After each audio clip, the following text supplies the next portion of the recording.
Christopher Nkunku was recently announced as the best player in the Bundesliga, and I don't think you would find many that would argue against that, but it got me thinking of some of the other players that impressed me in the Bundesliga, such as Leverkusen's Moussa Diaby, and how these guys compared to some of Bayern's attackers, perhaps a Kingsley Coman.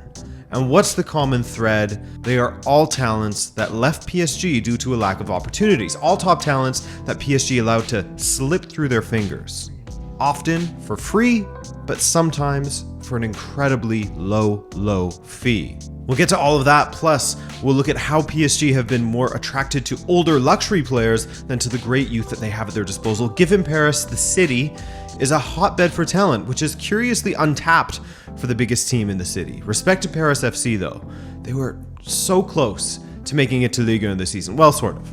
They made it to the first round of the playoffs. Would love to see them up next year, but anyway, we're focusing on PSG today, and before we get to that, let's go ahead and thank our sponsors for this video. You know who it is, our friends over at OneFootball. Let's say you want to follow some of the youth products or just PSG in general, then OneFootball is the perfect app to keep you up to date by following the teams and players you care about, and hell, even the competitions like Ligue 1 in general. You'll get some custom tailored notifications sent to you only about the most pressing of news, as well as a news feed filled with some of the biggest stories from the entities you follow on their homepage, as well as some of the biggest stories from football in general. You can also watch matches live within the OneFootball app. You can follow matches with their match tickers, track the transfers of the latest youngsters leaving PSG, and you can watch video interviews, highlights, and much more. Just go ahead and use the link in the description below to get a free download on Android or iOS, and you're off to the races. Thanks again, OneFootball, for getting behind Rabona TV for years now. I really do appreciate it. Let's start with this. PSG was very much a Ligue 1 club, as in a top-flight club, in France prior to the takeover from Qatari Sports Investments. Good players would still pass through the side. Big names such as Pochettino, Ronaldinho, Pauletta was a club legend, Ludovic Giuly played there, Makelele saw out his career at PSG, Nene, even Mikel Arteta played for PSG at one time. And of course, the legendary George Weah in the 90s. They weren't the same sort of scenario as an RB Leipzig, for example, where Red Bull essentially bought and built a club from close to the ground up from the lower echelons of German football. PSG was the team that had won Ligue 1 twice, their most recent being in 1994, but in the 90s they had finished as runners-up on 4 occasions. They had also won domestic cups frequently, with quite a few Coupe de France triumphs prior to the Qatari takeover, as well as a few smaller-scale European trophies, Intertoto Cups, a Cup Winners' Cup, etc. In fact, if it helps, you could compare them to Chelsea prior to Abramovich taking over. Fairly average top-flight team that wins domestic cups now and then, will make a push toward the top now and then, but aren't serial league winners by any means. They are a historic French club with a devoted fan base in the biggest city in the country, but they were by no means the most successful club in the country when it came to league titles, sitting on 2, which put them behind the likes of Saint-Etienne, Marseille, Monaco, Nantes, Lyon, Bordeaux, even behind Lille, Reims, Nice. However, it does get a bit murky as the club was only officially founded in 1970, and some of the clubs mentioned won titles prior to 1970. But still, you get what I'm trying to say. They were an established top-flight club that had ups and downs and won domestic titles now and then. Nothing wrong with that.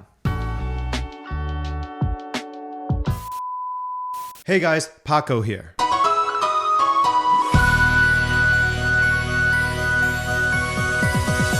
Quick note here. Well, 2 things here. First of all, just got out of the shower, so I apologize for the wet rat look. Okay? My bad. 2, this was all filmed prior to the news about Leonardo getting sacked, prior to the Luis Campos news that he would be taking over recruitment, etc. But I'm leaving it all in because it still encapsulates how PSG has been run up until this point, up until the recent news about some of the alleged changes that are happening behind the scenes. Okay? Now back to Adrian, back to business as usual. With Qatari Sports Investments taking over in 2011 and all of the cash that came with them, PSG shot to the top without much competition thanks to the complete imbalance of funding in France. In England, you at least have multiple clubs with massive bank accounts, while in France, nobody can touch PSG financially. And that of course permeates onto the pitch thanks to how they conduct their transfer business. PSG looked to bring in experienced players who know how to win, and that transfer policy has continued, for better or worse, to this day. And I say that because recently we have seen a major golden generation in French football. Just look at any depth chart for the French national team, and you will see just how talent rich they are. And so, of course, with Paris being the capital and the most densely populated, odds are that plenty of talent is there for the taking, and it is for PSG. But they choose not to give them opportunities, and instead, Leonardo and Nasser focus on short-term solutions in their race to win the Champions League. It's like they think that the sport of football is ending soon, and so they have to get a win before the entire sport is shut down forever. It's a bizarre approach. Let me say this. When you have a shitload of money at your disposal and you can make signings such as Neymar or Messi without batting an eyelash, then it is of course difficult to resist making those signings. And I would even say that those two signings in isolation aren't necessarily bad at all. In fact, the inverse is true. They are signings you would want to make, so long as they complement a holistic approach to squad building. And that's where Nasser and Leonardo have failed, in my opinion, as these signings feel more like hired guns to get a quick dub, as opposed to being finishing touches on an already decent squad. Does that make sense?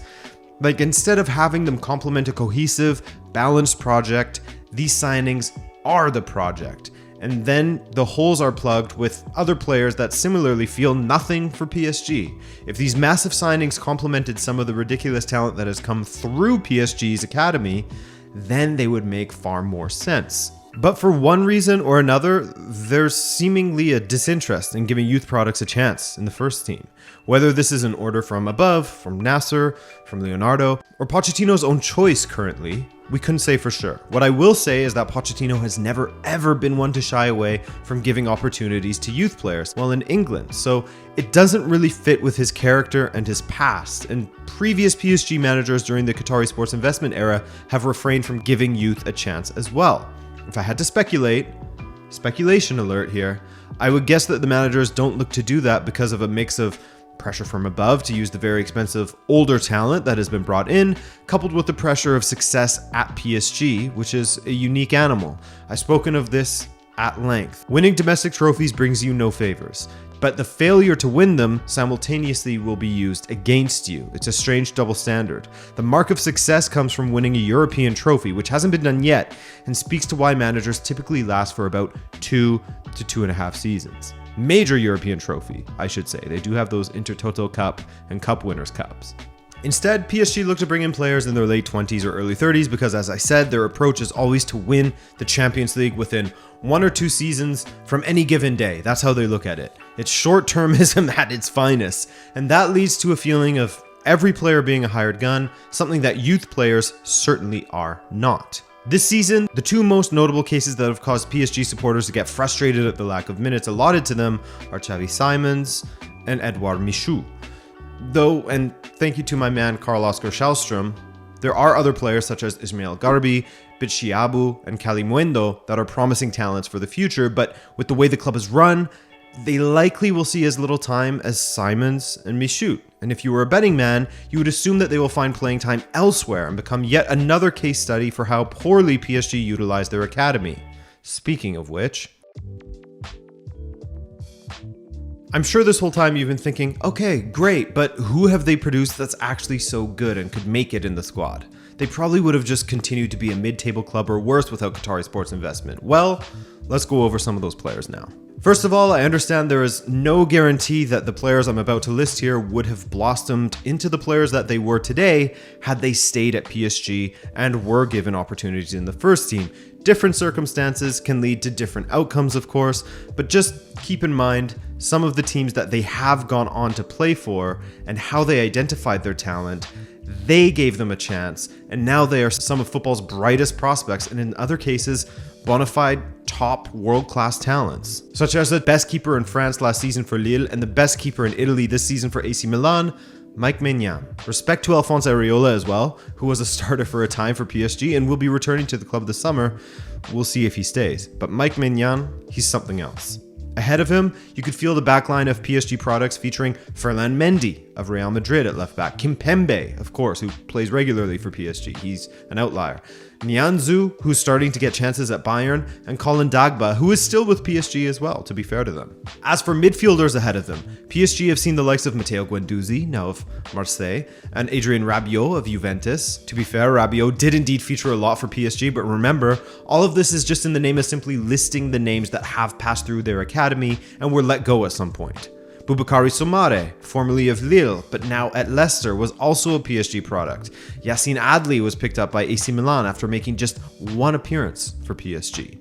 As for your strikers, first there's Odsonne Edouard, who signed with Crystal Palace this past season, but before that, he represented Celtic, where he was scoring for fun despite never getting a chance to play for PSG senior side. There's also Moussa Dembele, who spent 8 years at PSG's academy before moving to Fulham. He's currently 4th in Ligue 1 scoring, with 20 goals for Lyon. And now we get to the big names, as Paris clearly has a penchant for producing gifted attackers. Someone I speak of regularly on the channel, as I'm obsessed with how he plays, Christopher Nkunku. He actually featured quite a bit, as Rabiot did, but since he wasn't prioritized or made to feel important at the club, he moved to RB Leipzig at a young age and has benefited greatly from moving away from Paris. The same could be said of Moussa Diaby, another player I loved in the Bundesliga, who has been lighting it up for Bayer Leverkusen. 13 goals, 12 assists from the left wing in the Bundesliga from 32 appearances, not bad.